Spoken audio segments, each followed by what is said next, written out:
I want you to try something. Look at your hand. Go ahead. Just hold it up and look at it. You see skin, fingers, maybe some lines across your palm. It looks solid. It looks real. It looks like it's right there. Present, immediate, happening now. It's not. What you're seeing already happened. The hand you think you're looking at is a memory, a very fresh memory, maybe a third of a second old, but a memory nonetheless. Your brain took in some signals, did an enormous amount of processing, made a series of educated guesses, and then presented you with an image it constructed. And it did all of this so smoothly, so seamlessly, that it convinced you it was happening in real time. It wasn't. You are not seeing reality. Your brain is guessing it. And today I want to show you exactly how that works, step by step, using nothing but physics. Because once you follow the chain from photon to perception, something clicks, and you realize the world you've been living in your entire life isn't the world at all. It's a portrait, painted by an organ that has never once seen the light of day. Let me ruin something simple for you. Look at anything blue, a shirt, the sky, a pen, whatever's nearby. You'd say that object is blue. That blue is a property of that thing, like its weight, like its shape. But it isn't. That object is absorbing most wavelengths of visible light and reflecting a narrow band centered around 470 nanometers. That's all that's physically happening. A wavelength of 470 nanometers has no color. It's an oscillation of electromagnetic field. It doesn't look like anything. It can't. It's not the kind of thing that looks like something. It's a wave. Blue is what your brain does with that wave after it arrives. Blue is a neurological event. It exists inside your head and absolutely nowhere else. This isn't a trick of language. There is no physical property in the universe called color. You won't find it in the equations. Maxwell's equations describe electromagnetic waves completely. Frequency, wavelength, amplitude, polarization. And color appears nowhere. Because color is not a feature of light. It's a feature of brains that process light. Here's what that means in plain terms. The world outside your skull is colorless, completely, not dark. Darkness is also a perception, not gray, just without visual quality altogether. The entire vivid, colorful, textured scene you're experiencing right now, every last pixel of it is generated internally. You're not looking through a window. You're looking at a screen your brain is rendering in real time. And that distinction changes everything. So let's trace what's actually happening carefully from the outside in, because the engineering of it is stunning, and the problem with it is hiding in every single step. It starts with a photon. Somewhere, the sun, a light bulb, a screen, a photon gets emitted. It travels through space or air at about 300 million meters per second, bounces off a surface, and a small fraction of those reflected photons enter the aperture of your pupil. Your pupil is small, depending on the light, somewhere between 2 and 8 millimeters across. So right away, you're sampling a tiny fraction of the available light. Most of it misses you entirely. You're getting a pinhole's worth of data from a universe saturated in radiation. That's step one of the reduction. The light passes through your cornea and lens, which bend it to form a focused image on your retina. But focused is generous. The human eye has significant optical aberrations, chromatic aberrations, spherical aberration, astigmatism in most people. The raw optical image on your retina is frankly not very good. If your eye were a camera lens, you'd return it. Now the retina. This is where things get genuinely interesting. Your retina contains roughly 130 million photoreceptor cells. That sounds like a lot, and it is. But they're not evenly distributed. You have a small central region called the fovea, about 1.5 millimeters across, where the receptors are packed tightly. This gives you sharp vision in a tiny central cone, about 2 degrees of your visual field. To give you a sense of that, hold your thumb out at arm's length. Your thumbnail covers roughly your foveal field. That's the only part of your vision that's actually high resolution.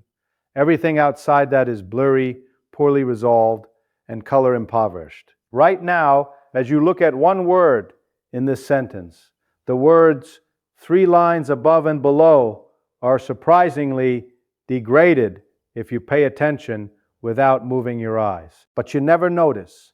Your experience of vision is a wide, crisp, detailed panorama. How? Because your brain is lying to you, constructively. Your eyes dart around, those saccadic movements I mentioned, roughly 3 to 4 times per second, sampling sharp foveal data from different spots. And your brain composites these samples into a single, stable, high-resolution image that never actually existed on your retina at any one moment. It's a mosaic made from snapshots stitched together by software. Now, each photoreceptor absorbs a photon and undergoes a molecular change. A molecule called retinal, bound to a protein called opsin, changes its shape from cis to trans when it absorbs a photon. This triggers a cascade, the phototransduction cascade, that ultimately changes the electrical potential of the cell. This electrical change is passed to bipolar cells, then to ganglion cells, and the axons of those ganglion cells bundle together to form the optic nerve. About 1.2 million nerve fibers in each optic nerve, down from 130 million photoreceptors.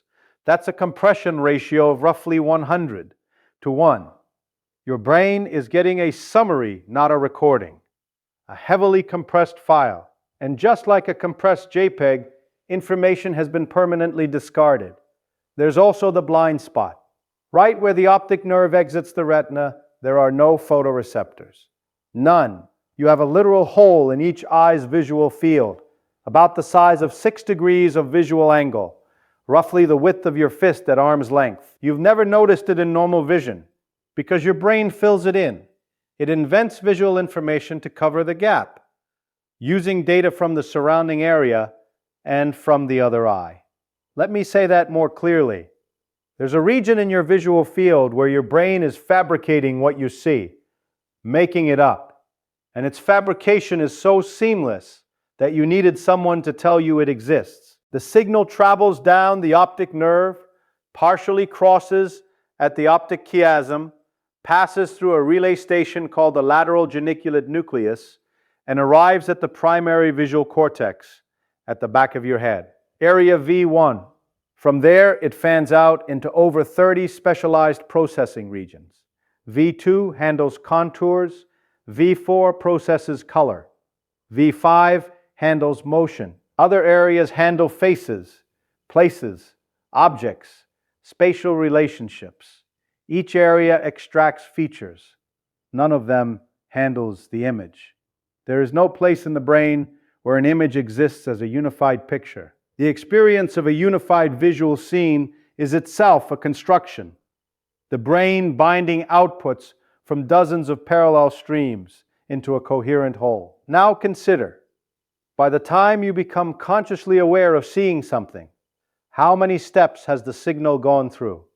Photon emission, reflection, optical refocusing, molecular transduction, electrical encoding, 100 to 1 compression, blind spot fabrication, transmission, relay distribution across 30 plus cortical areas, feature extraction, binding prediction integration. At every step, something was lost, something was transformed, and something was added.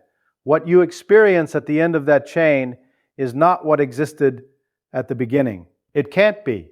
There's been too much processing in between. But there's a deeper problem buried inside all of this, and it has to do with time.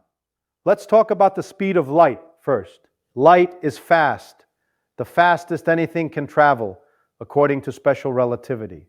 About 299,792,458 meters per second. In everyday human environments, across a room, across a table, light travel time is negligible, a few nanoseconds.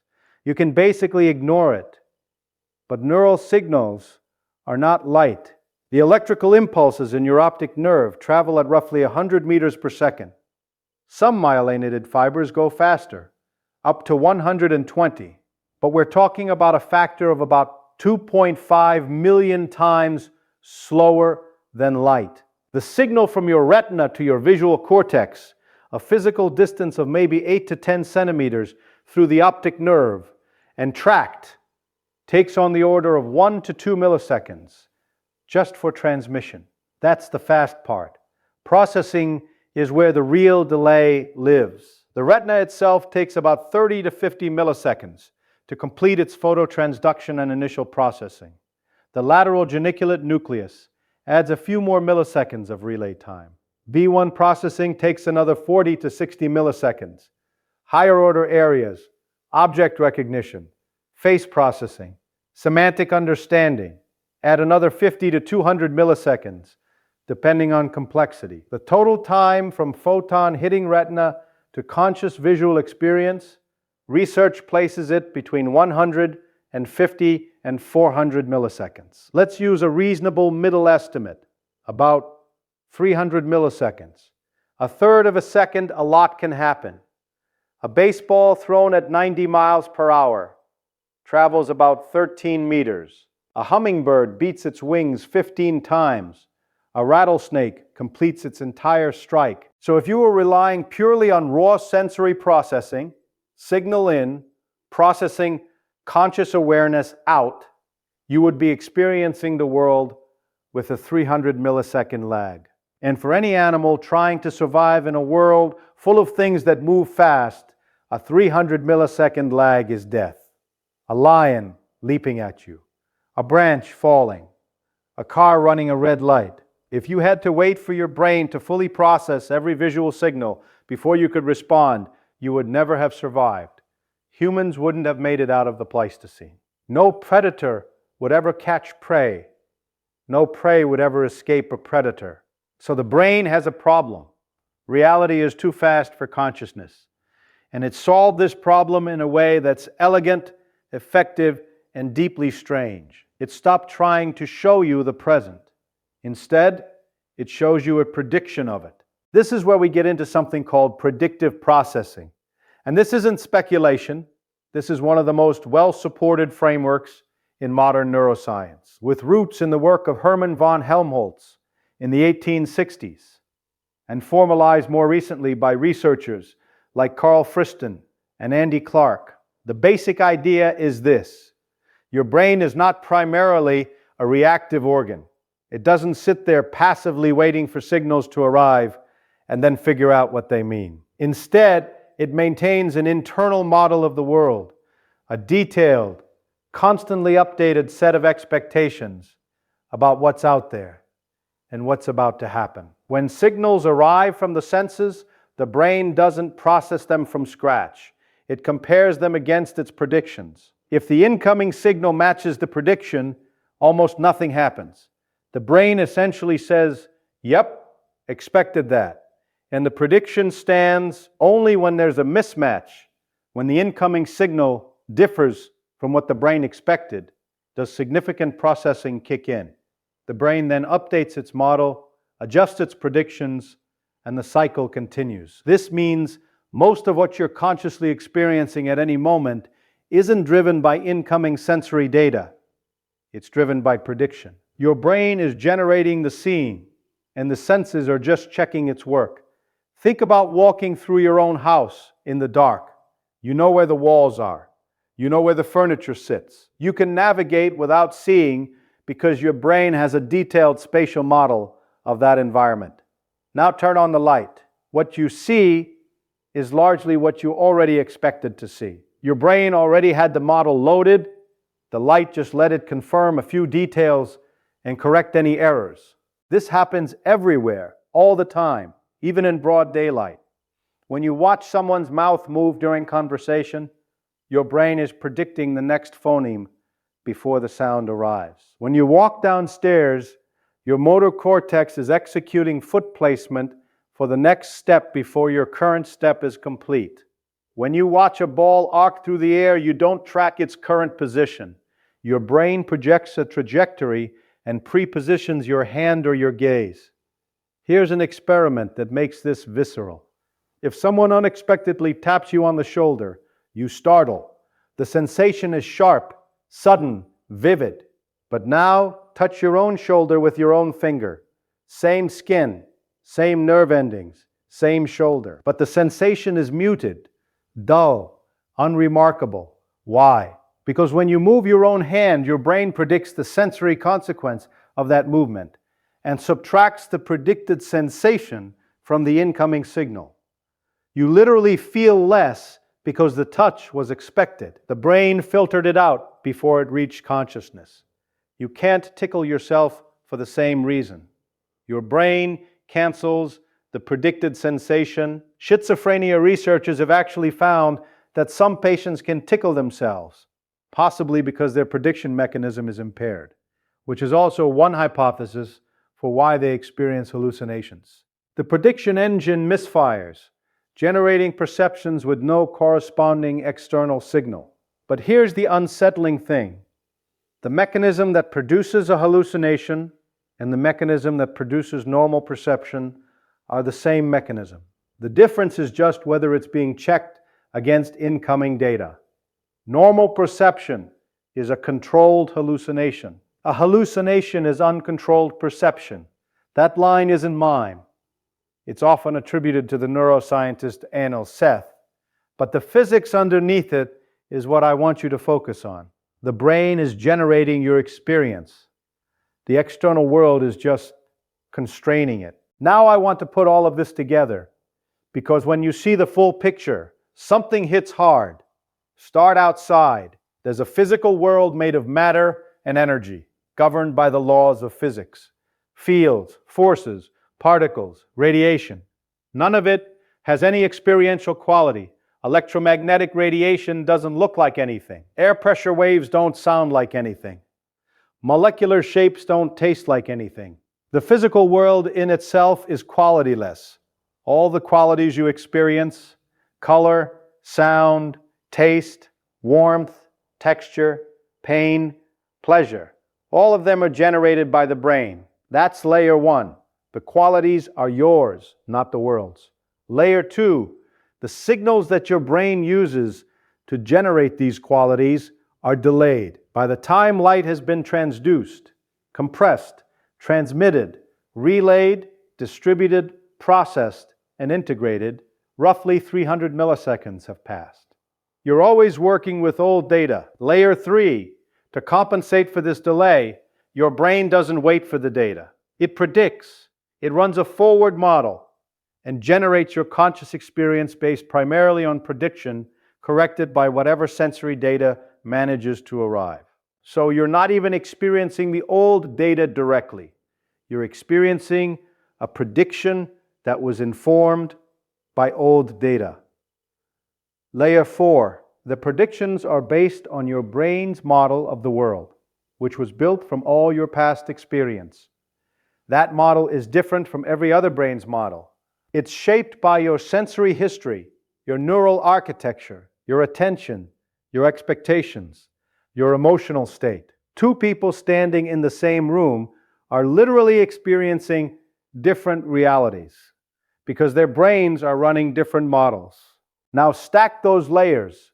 The qualities are generated. The data is old. The experience is mostly prediction.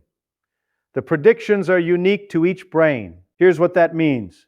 You have never, not for 1 millisecond of your entire life, experienced the present moment as it actually is. Not once. What you experience is a prediction about the present, based on delayed sensory echoes from the recent past, filtered through a model that's unique to your brain and rendered in qualities that exist only inside your skull. You are not seeing reality. Your brain is guessing it. And this isn't some edge case or optical illusion. This isn't about those moments when your brain gets it wrong. This is the normal operating procedure. This is how all perception works, all the time, for every conscious creature that has ever lived. The illusion isn't that perception sometimes fails. The illusion is that perception ever gives you direct access to anything at all. I want to pause here because this is the part people resist. It feels wrong. You look around and everything feels immediate, present, right there. The table feels solid under your fingers right now. The air feels like it's entering your lungs right now. Everything screams, this is happening now. This is real. I'm in it. And that feeling of immediacy, that's the prediction working perfectly. That's your brain's model being so good, so fast, so seamlessly integrated that it has eliminated every trace of the underlying process. The lag is invisible. The fabrication is invisible. The prediction is invisible. The very thing that should make you doubt your experience, the feeling that it's direct and unmediated, is itself the most sophisticated product of the mediation. So what do we do with this? Is everything meaningless? Is perception worthless? Are we just trapped in private hallucinations? No. And this is where I think people take a wrong turn with this kind of information. Your brain's model of reality isn't arbitrary. It's not random. It's been shaped by roughly 500 million years of evolution, since the first organisms developed light-sensitive cells. The models that survived are the models that were useful. The models that led to successful navigation, successful feeding, successful reproduction, successful avoidance of threats. Does that mean the model is true? Not necessarily. A map isn't the territory. The London Tube map is fantastically useful for navigating the underground, but it bears almost no resemblance to the actual geographic layout of London. It distorts distances, straightens curves, moves stations around. It's wrong about almost everything spatial, but it's right about what matters. The connections, your perceptual model is like that. It's spectacularly useful. It captures the structure of reality, the relationships, the regularities, the patterns, well enough to keep you alive and let you function with remarkable success. But it doesn't show you reality as it is. It shows you reality as it matters to a human-sized organism, operating on human-relevant timescales, in human-relevant environments. We know this because other organisms with different brains experience different realities. A mantis shrimp has 16 types of photoreceptor. You have 3. It's not just seeing more colors. It's processing the electromagnetic spectrum in a fundamentally different way. A bat constructs spatial reality primarily through echolocation, a 3-dimensional model built from the timing of reflected sound pulses. A pit viper has infrared sensors that essentially let it see heat. A weakly electric fish, like the black ghost knifefish, perceives its environment by generating an electric field and sensing distortions in that field caused by nearby objects. It lives in a reality shaped by electrical impedance. None of these perceptions is wrong. None of them is right. They're all models. They're all useful. And they're all radically different from each other. There's a deeper point here that connects to something fundamental in physics. Since quantum mechanics, we've known that observation isn't passive. The act of measurement changes what's measured. But even in classical physics, every measurement is mediated by an instrument, and the instrument shapes the result. A thermometer tells you temperature, not kinetic energy distribution. A camera captures a projection, not a scene. The tool and the measurement are inseparable. Your brain is the ultimate instrument, and like every instrument, it doesn't give you raw reality. It gives you a reading, a translation, a rendering. And this rendering isn't fixed. It changes with attention. Right now, you're probably not aware of the feeling of your clothes against your skin. But now that I've mentioned it, you are. Those nerve signals were there all along. Your brain was just suppressing them because they were predicted and unimportant. Your attention literally changes what you consciously experience, not what signals arrive. The signals were always there, but what makes it into the model. Change the attention, change the reality. This is also why meditation practices report altered perceptual experiences. It's not mystical.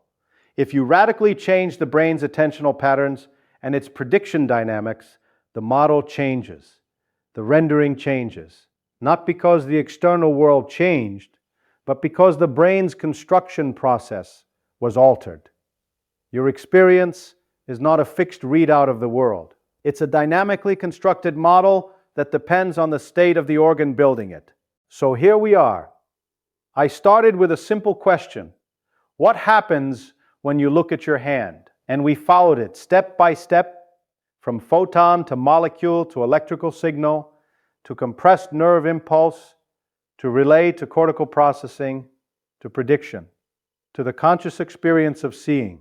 And what we found is that there's no step in that chain where you make contact with the outside world. Every step is a transformation. Every link is a translation. By the time you arrive at conscious experience, you've passed through so many layers of processing, compression, fabrication, and prediction that what you end up with is something entirely new, something the brain made. This isn't a flaw. It's the only way it could work. A brain sealed in darkness inside a bone shell, receiving nothing but electrical pulses through nerve fibers, with the task of keeping a fragile organism alive in a complicated world. What else could it do but build a model? What else could it do but guess? And it guesses brilliantly. You are not seeing reality. Your brain is guessing it. And the guess is so good that civilizations were built inside it. Languages were invented. Music was composed. Physics was discovered, including, eventually, the physics that revealed the guess itself. There's something poetic in that. The brain's model was good enough to eventually figure out that it was a model. The controlled hallucination was precise enough to uncover the fact that it was a hallucination. And now you know. You can't unknow it.